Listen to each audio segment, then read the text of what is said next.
Значи проблемот за откуп на компир во Малешевијата и во Владимирово е еден единствен и секаде во цела Македонија.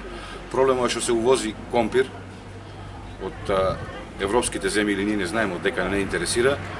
Е проблемот што тоа увезен компир го доносат по 6 динара, а на нас по трошок по кило на компир ни спада по 13 динара и ние свесно мораме да го даваме по 6 динара и по 7. Свесно одиме во загуба и во зјан на некој начин, а немаме пари, што се вика, јас не сам платил ни ланското ѓубре, вештачко, а сега треба друго да купувам, оти треба други, да се още не ми е продаден ланскиот компир. Значи, од реколтата 2014 на мене ми компиров се стои.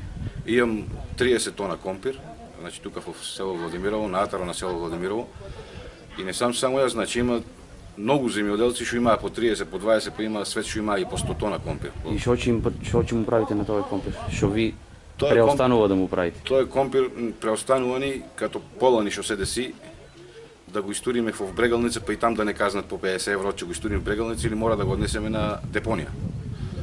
Значи, не знаеме, не сме свесни што се дешава. Значи, во Македонија само треба малку да се сопре увозо и наше компир ќе излезе.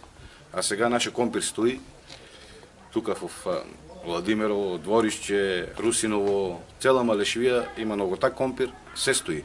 Во Скопје сите руча малешевски компир, а од Малешевијата не издегнало 1 килограм компир.